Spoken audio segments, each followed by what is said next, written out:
Welcome to The Common Fan, your go-to podcast for SEC smack talk, top 25 game day predictions, and fan-first football takes in college or the NFL.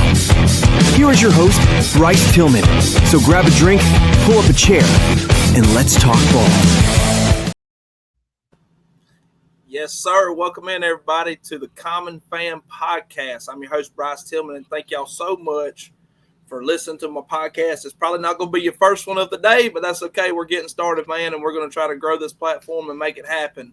We have the Kyle Rush with us today, host of The Barn and several podcasts, and appears on, he's a natural star when it comes to the podcasting industry, message boards, X, you name it. So glad to have you on, Kyle. Thank you for reading the script that I gave you. I appreciate that. You did it really well. So, no, I'm happy to be here, happy to help out, and I love talking football. I love talking Auburn football. So this should be a lot of fun. Looking forward to it.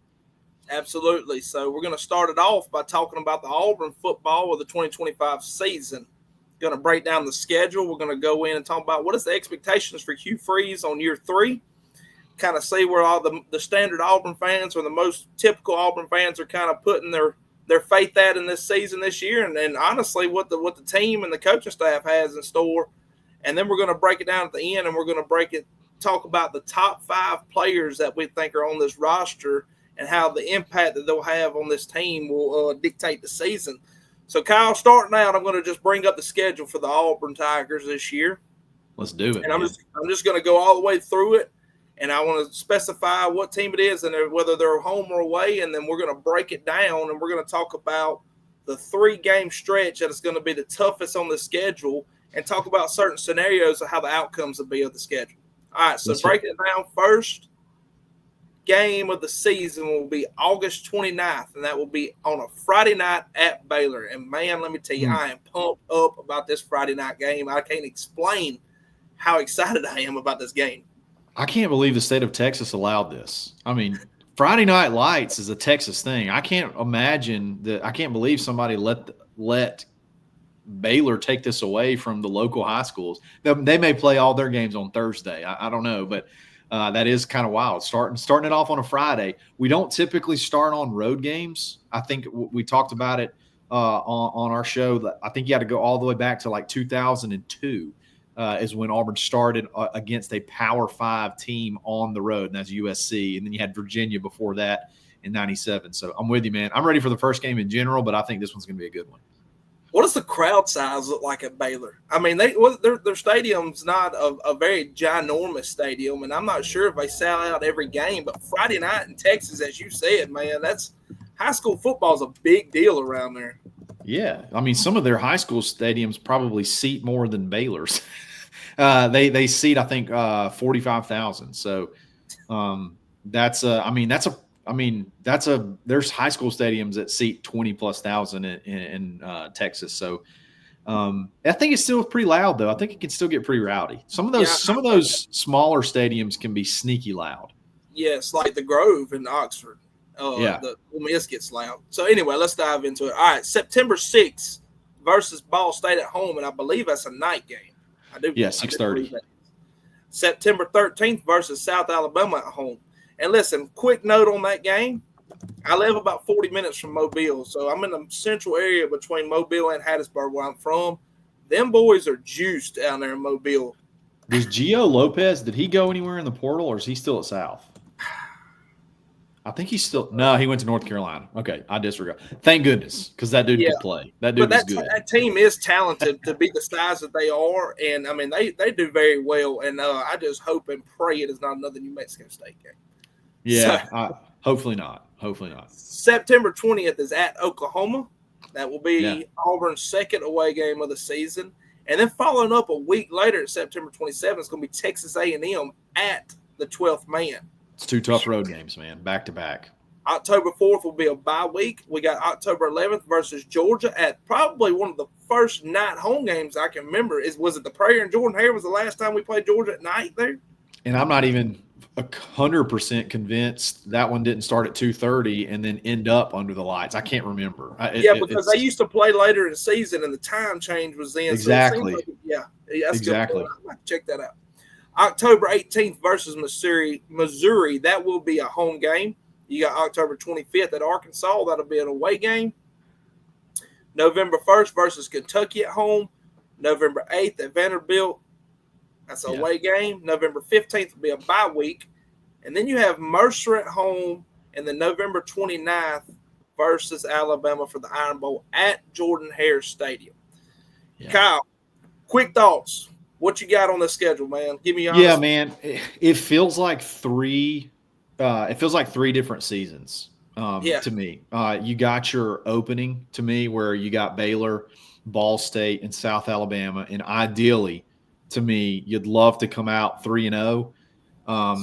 But I don't think 2-1 derails you based off of how that Baylor game plays out. And then you move to the toughest stretch is Oklahoma, Texas A&M, and Georgia. And if you go 3-0 to start off with, I think if you can go, 1-2 or 2-1 through that stretch, you're still sort of on pace. I feel like you got to win one of the away games and then see what happens against Georgia. And then you have, I guess it may be like a 3.5 season schedule. Then you got that 5-game stretch to where if you can survive that first little surge of teams, if you can survive that 3-game stretch at the end of September on into October, man, you got a chance to make a run. I mean, you should be favored in all 5 of those games. Yes, so I agree.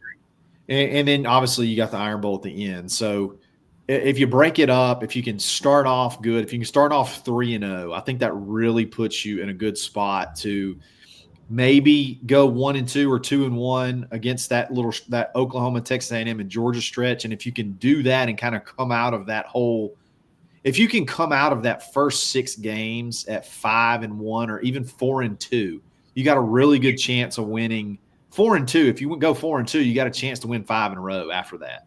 So then you may be 9 wins going into the Iron Bowl, which I think would be phenomenal. Now, if you can somehow be 5-0 going into that Georgia game, man, coming off a bye week at night, you're talking about an atmosphere that would be probably one of the more electric ones in recent memory. I would probably do everything I could to get a ticket to that game. I've never been to an Auburn and Georgia game, but I would have to see and try my hardest to get a ticket to that game. If we're 5-0 at that point, man, if we're 4-1 at that point with a loss coming, let's say Oklahoma, but you bounce back the next week on a Texas A&M on the road, that there's probably going to be ranked, and they'll probably be fairly ranked by that point, I would imagine, depending on how the start of their season goes.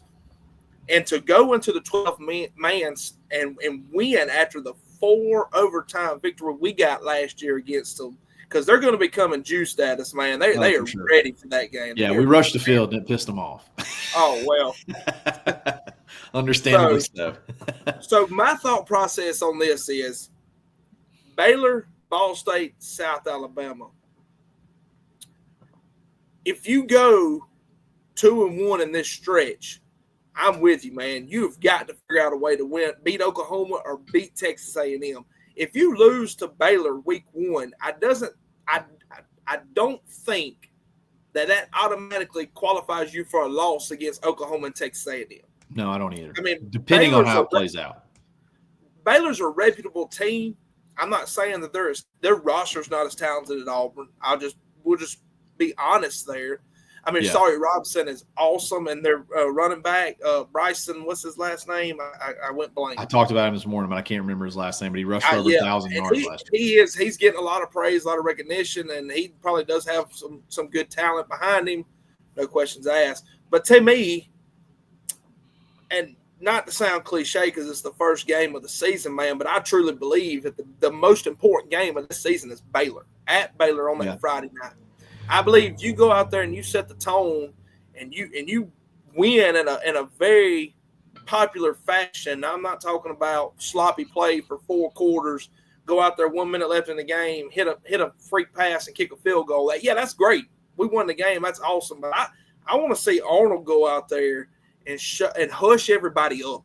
I want to see him go out there and throw for 350, throw for 3 bills, 3 touchdowns, get some running backs back there, get 150 yards on the ground, and let's just get after it, man. 500 yards of offense, put up 30-something points. That's what I want to see. And if I see that week 1 from Auburn, my perception of this team and what we've all kind of been expecting this whole offseason builds up, the momentum's going to swing our way.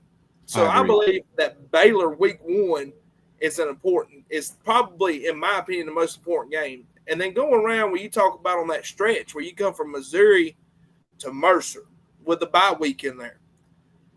I mean, in the SEC, what more can you ask for? From a scheduling perspective, I mean, gosh, it's as manageable as you could ever ask for. I agree 100%. So I got a crazy take about the Baylor game, and I want to see what you think about this.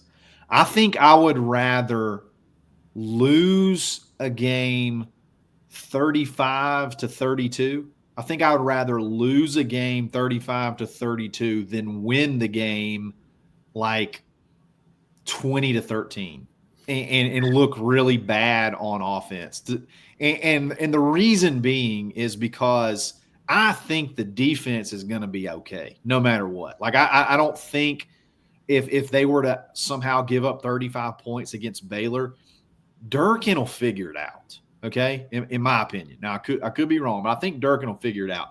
If you have another sloppy offensive appearance where you look discombobulated, you turn the ball over and you eke out a win against a Big 12 team that you're more talented than anyway, and you look sloppy on offense, I think that would be more detrimental than if you were to lose a game and you lit it up. Because if you can light it up and you're throwing it up and down the field, and maybe you just had a crazy mismatch or a crazy play and you lost by a field goal at the buzzer, that doesn't hurt me as bad as if you look terrible on offense and you somehow come out with a win.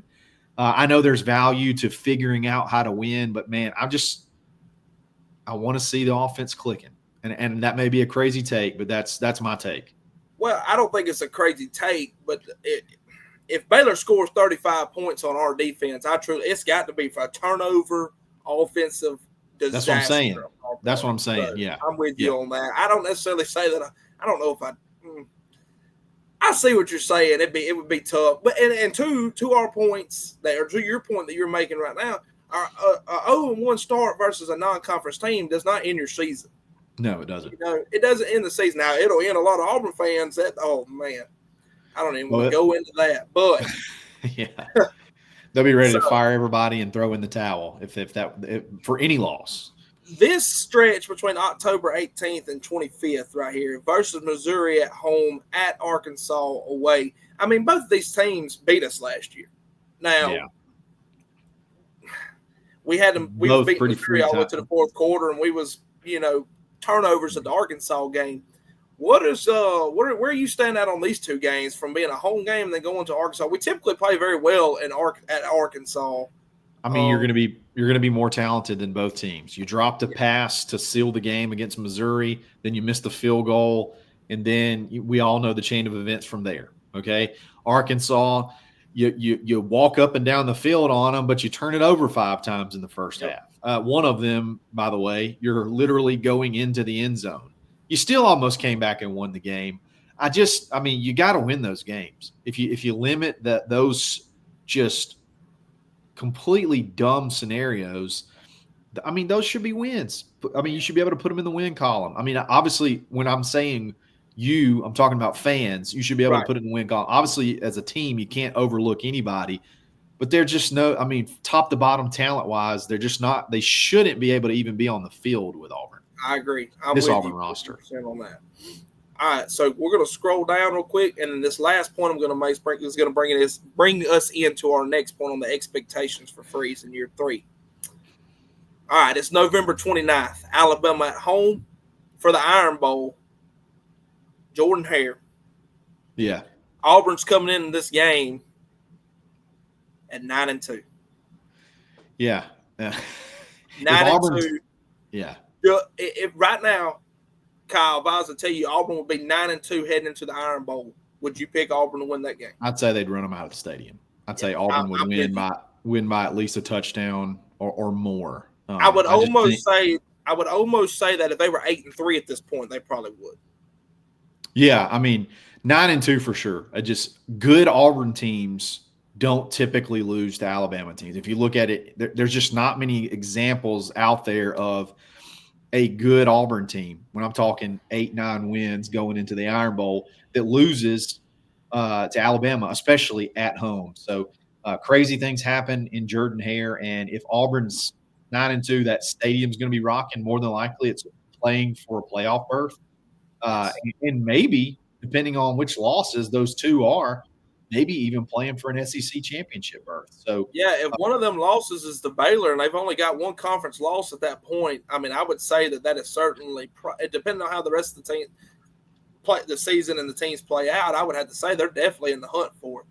Yeah. That brings me to my next point, because it kind of seems like what we heard from Hugh Freeze at SEC Media Days is that that's the expectation at Auburn getting up to that point when he mentioned being in the playoff conversation. So his expectations for this team is to be in the playoff conversation by the Iron Bowl or by the Mercer game or even the Vanderbilt game a couple weeks prior to that. What do you think Hugh Freeze's floor is for the coming season? And without saying that they go undefeated, what do you think there's a ceiling to this team? I mean, like what is your expectations of Freeze in year 3? So my expectations are, I think that 8 to 9 wins is reasonable to expect. I think 8 wins, you're okay. You maybe lost one that you shouldn't have lost, but you probably won, 1 or 2 that you got to be the right one. Yeah, it's got to be the right one. That you may shouldn't have won. 9 wins seems like it would be the most. If I had to like pick a number and bet on it, I'd probably say 9. I think the ceiling's probably 10. It's regardless of how manageable the schedule is, it's still tough. You still got 2 road games back to back to Oklahoma and Texas A&M. You still got Georgia and Alabama, even though they're at home. I mean, they're going to be 2 of the most talented rosters in college football. So the odds that you run the table there, I think, are not very, very high. And they don't have to be. They don't have to be. You don't have to run the table to be in the playoff talk. I think two losses, you probably comfortably get in to the playoffs. So 10's probably the ceiling. My expectations is 8 or 9. If I had to bet on a number, I'd probably say 9. And then from a floor, it's hard to imagine that this team, as talented as they are, could lose more than 5 games. But I mean, things could go haywire. I mean, if you lose to Baylor and then you turn around and you lose to Oklahoma and you're 2-2, staring at another road game, like, where does the confidence? Does confidence wane, and then that leads into another loss, and then you start off 2-3 and you're going up against Georgia after a bye week. So I can see things kind of going wrong, but at the end of the day, there's still that 5-game stretch out there. There's still that 5-game stretch out there that Auburn, you can't lose any of those. You got to win all of them. Okay, if you win those 5 and you beat South Alabama and Ball State, I mean, that's 7 wins right there. Right. So it feels like 7's probably the floor. And I think the most realistic would probably be 9. And I personally would be ecstatic with 9 wins. I think that would probably put you around 5-3 in the conference, 5-3 or 6-2, depending on if that loss is against Baylor. And that's a massive improvement year over year, and a huge improvement over where Auburn's been the last 4 or 5 years. So I don't know if that answered your question. I think 7 wins keeps Hugh's job for 2026, but I think if he wants to keep his job for 2027 and beyond, he needs to be somewhere around 8 or 9, because 7 kind of puts you in purgatory, makes it hard to recruit the portal, makes it hard to retain because now you're 3 years and you're just kind of I mean, is that really good? Is that really bad? Like 7 wins is just kind of purgatory. So I think you need to go over 7 to kind of build the confidence moving forward. Yeah, I don't mean to be the negative guy here, but I personally don't think 7 wins keeps Hugh's job this year. And if it was, it would have to be knocking off Bama at home or Georgia at home or something of that nature. You can't fire a coach for winning 7 games. You can't. You really? just can't. After 3 games, you can't do it. You just can't. So that's what I'm saying. Like, I think it keeps it for 1 more year. But the problem is all the things that come with that. Like, do you lose players to the portal? You just can't fire a coach in year 3 at winning 7 games. 5 and 7, 6 and 7, 5 and 7, and 7 and 5. I think that's. I don't know, man. You might have a point there. But I've seen, and you've seen in our lives how Auburn operates with these coaches, and they do not play about that. So we'll see. And I hope, man, I am the biggest Hugh Freeze supporter there is. I have stuck and tucked him under my wing and have just protected him with everything I had since I've been able to, because I get criticized daily about how much I really truly admire his work and just know the genius that he really is. Yeah. So I'm with you, but I think that my floor and my ceiling expectations are so close that it's kind of contradicting. Yeah. Like, I personally believe that the floor for this team and this roster really is 8 wins. I just don't see a realm besides a mishaps or turnovers or injury something like or coaching carousel problems, you name it, something like that might go down during the season, and then this whole conversation is completely different. But right now, I believe the floor is 8-4, in my opinion, and the ceiling, I'm saying 11-1, man. Look, if you go in, if you're 5-0 going into that Georgia game, if you're 5-0 at that point, if you lose at Georgia, you're 5-1 in week 7.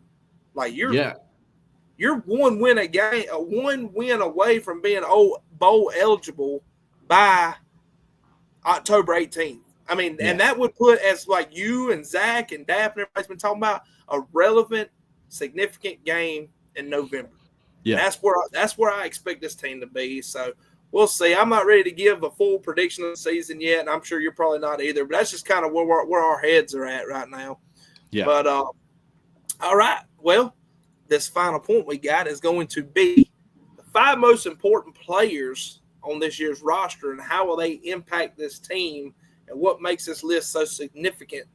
I'm going to let you start it off. We're going to start at number 5. We're going to work our way down to number 1, and we'll just kind of go at the same time. You give your 5th player, I'll give mine, and we'll just go that way with it. Yeah, so my number 5 is DeMarcus Riddick. I think I want to have him – I want to see him go from more of a gadget guy. I want him to be more of a every down – I want to see him become an every down player because he has the athletic ability – and the physicality and the desire, that motor that you want to see, and it's all married together. Now I want to see it between the years, knowing that you can trust him when you put him on the field, other than just say, "Go get the ball." Like let's be able to run the full playbook. So that's why I got him at my number 5. Look, man, I wish I could screenshot this right now without messing something up because I'm not tech savvy on this computer. No, my number 5 was DeMarcus Riddick as well. Like, I had him at number 5 because he is just a beast, man. Like, he is just with a set of pads on, that child could run through a brick wall. Like, there's no doubt about it. Yeah. Like, and he is fast, agile, has good vision of the field. I'm with you, man. I think they're going to open up the playbook to him this year. Open up a lot of different schemes with him and move him around and get him to where he needs to be, especially, and nobody's talking about this guy a lot during the offseason, and I'm ready for it now. Debo Atkins. This guy is something serious, man. Is he your number 4? No, you're just saying you like him. I got you. I'm sorry. Debo Atkins is going to be a tremendous asset to this linebacker room that Auburn has. They're a little bit on the younger side there, which he's young too. But being at another program under another coaching schemes, his playbook knowledge has opened up more from being there and coming here. 2 different systems, 2 different coaches. And I feel like he's grasped. And from what I've been hearing and seeing, man, he has turned on during this offseason. So I think with Xavier Atkins in that linebacker room, along with the other linebackers, DeMarcus Riddick, man, it's his time. I'm ready for it. Yeah, Riddick's 228 right now, and the most 228 pounds in the most recent updated height weight chart. And you know how much I love a height weight chart. So I mean, every bit of it, every bit of it. Yeah, so that's my number 5. All right, number 4. I went with Xavier Chaplin at number 4. Okay. He's played. He's got a ton of experience. Number 1 offensive tackle in the portal. Auburn reached out and grabbed him. They knew what they needed to fill that void. And I am expecting, and so was a lot of other sports outlets, they're expecting a lot of big things out of Xavier Chaplin this year. I don't have his stats from Virginia Tech pulled up. I wish I could, because I want to know just how many sacks he's allowed or how many hurries went by him and stuff. But I honestly don't think it. Just keep talking. I'll give it to you in just a second. Look, I honestly think that this guy and the size of him, yeah, you talk about that height, weight. He's on my list, by the way. Oh, is he? Let's go. Yeah, he's on my list. He's not number 4. He's not number 4, but he's on my list. I got him a little bit higher. Right. Let's see. His PFF grade last year, take me just a second, on offense he was their 5th highest overall rated player. And it said he only allowed, let's see, how do you pull up sacks? I thought I could pull that up. I can't find it right off the bat, but he was their 5th overall highest rated player and their number 1 number 1 pass blocking offensive lineman and number 1 overall rated offensive lineman. So would you say that he's probably in a little bit better shape than Percy Lewis? Well, he was injured. He was injured throughout spring. Okay, so he didn't even really participate that much. Yeah, I remember that in spring. So that's one of the ones where I'm sort of I'm hoping he's one of the ones I really got penciled in that I really want to pay attention to. In practice, even though they're not going to be wearing pads, just because I want to see what kind of shape does he look in? Does he look like, he's been working out? It looks like he only gave up 2 sacks last year. So, wow. Hey, we'll take that all season. So that's pretty good. Who you got for number 3? My number 4 is actually my number 4 is actually Cam Coleman, and I know a lot of people are probably going to have him number 1. I just think there's your wide receiver room is really deep. Cam is the best one, in my opinion, in that group. But I think there's other players that could shine if, for whatever reason, he doesn't necessarily have the biggest season that we think. Now, I do still think he's very important. I like homegrown guys. You need, if you're going to have a top prospect, if you're going to get the number 6 player in the country, you need him to stand out. And he has the ability to do everything that you need in outside wide receiver. So I got him as my number 4. Got you, man. Hey, I'm with you. He's on my list as well. So, all right, we're going with my number 3 pick. I jumped the gun a while ago. My number 3 player on my list is Jay Crawford. This guy, okay, man, I am ready. I've seen it. I know what he's about. He's had he's a dog.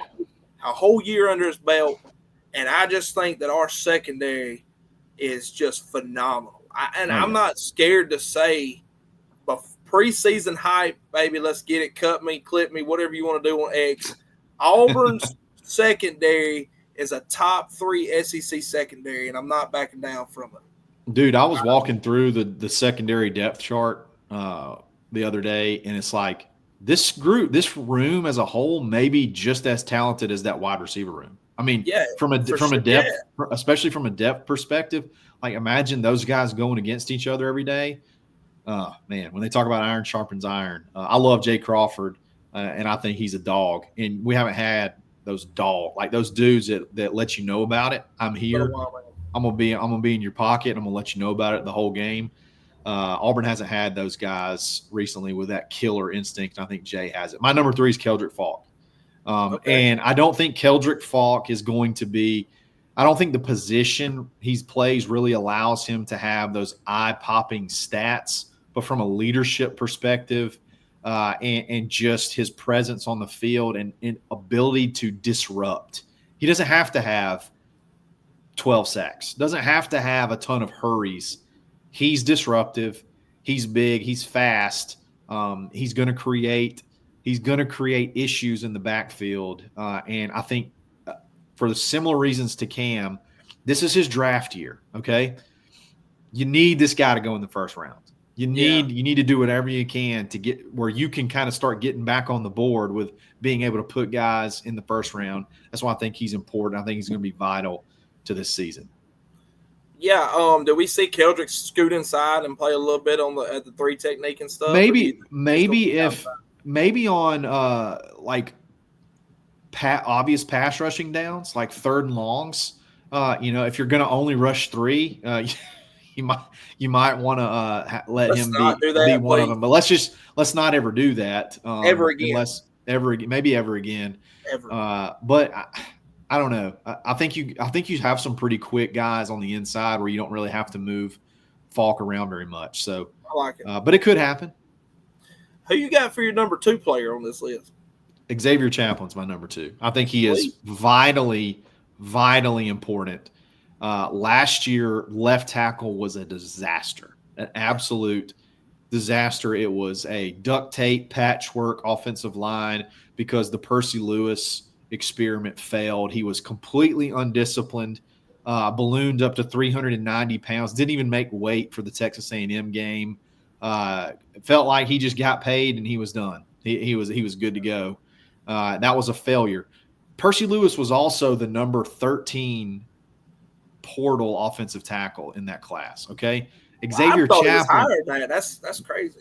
13th. Chaplin's number 1 or number 2 based off of whatever publication you go by. That's a huge gap. It drops off a mountain after about the top 2 or 3. So if you're going to go out and you're going to spend 7 figures on an offensive tackle in the portal, you better make sure that you hit. And you really need Xavier Chaplin to hit because you dedicated a lot of resources to him. I think that left tackle from so many aspects is vitally important to this offensive line being who we think they can be. So I got him as my number 2 most important player. All right, well, I didn't tell you this for the podcast, but I cheated on the number 2 spot on this. I can't make myself do it. I can't make myself take them apart.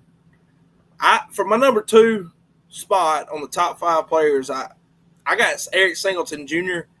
Oh. Hyphenated / Cam Coleman, man. I just can't make myself choose between the 2. I don't know who's going to be better, Kyle. I don't know who's going to be better out of the 2, man. That's a cop-out. Make a decision. I'm kidding. Cam. If I chose between the 2, it'd be Cam. But I just can't make myself choose between these 2 just because Cam Coleman's ceiling's higher. That I definitely agree with. The field production right now, week 1, I mean, we're talking neck and neck, man. I can't make myself choose. I watched Eric Singleton Jr. dismantle a whole 11 personnel defense plus their second string for 4 quarters at Georgia Tech because everybody knows that Georgia just rotates people, baby, and they're fresh all 4 quarters. And Haynes King and Eric Singleton Jr. put Brent Keys and all of Georgia Tech on his back, and they just said, let's get it. Yeah. So, and we know what Cam is. I mean, there's been so much coverage on this kid, man. He's phenomenal, and I'm just really excited about these 2. I copped out a little bit, but if I had to choose between the 2, I'm going Cam. But as of right now, I can't differentiate them right now. I can't do it. I got you. That's fair. That's fine. All right. So my number 1 player is Keldrick Falk because, man, this kid, dude, he's got it. And when I sit back and I watched him last year, and I just seen how disruptive he was, and no, he doesn't have to do that every down. But dadgummit, wouldn't it be cool if he did every down? And that's what he is. He is that type of player. And if you win it in the trenches, man, if you get in that quarterback's head early in that game and you're there for 4 quarters on him, that is going to cause major confusion on the offense. Keldrick Falk, from what we've all heard and seen this offseason, and he's took another step, and he's that first-round pick, and I'm pretty confident in him, and I just think that he's the overall best player on this team right now. It's hard to argue with that one. But my number one's it's obvious. Jackson Arnold. To me, Jackson being good is the most important piece to this whole team. Okay, without a doubt, in my opinion, he's the most important person on this whole team. Quarterback has to be good to play for Hugh Freeze. You don't even have to be. You don't have to be super gifted. You just have to be good. Jackson is super gifted. So if you can be both, if you can be really gifted and you can be good, you can be very, very dangerous in this system. Hugh's got to hit on a quarterback, man. You got to. If this one doesn't hit, this is not just important for this season. This is important for Hugh's tenure at Auburn, in my opinion. Yeah, because if Jackson doesn't work out, you have to start asking some very important questions. Do we have a development issue or do we have an evaluation issue? It's got to be one of the two. So I'm hoping it's neither one of those, and I'm hoping Jackson goes off. To me, we live or die this season based off Jackson Arnold, his performance. I'm with you, man, and I had a hard time not putting him in this list. I just think that there's so much talent around him. It's just going to be hard for him not to be good, in my opinion. That's fair too. I mean, I get that. And so, but yeah, trajectory, we've seen it, and in the grand scheme of things, we've seen previous coaching staffs at Auburn have a problem with developing certain areas, and it hindered them in recruiting. So, yeah, I'm with you, man. So, hey, this was the premiere of the Common Fan. I'm excited, man. Well, man. It went really well. Really, really well. So, you did a great job. Yeah, we will be doing these. I will be covering every SEC team throughout the rest of the week and going into next week. And then when we get closer to the season and the top 25 comes out, we'll be doing serious previews of that as well. But Kyle Rush, tell everybody how they can find you, man. Absolutely, man. Go to thebarnauburn.com. That's where you can find me. It's our message board where we talk football, we talk recruiting, we talk team news. I'll be at practice tomorrow giving updates. I guess I don't know when this is going to go out, but I'll be at the first practice. That you'll be getting your practice updates and things like that throughout the year. A lot of fun there, joining the conversation. Yeah, we're going to try to schedule it 4 in the morning. So there you go. This has been the Common Fan. I appreciate everybody. See y'all next time. You've been listening to The Common Fan. See y'all next time. Same time, same tailgate.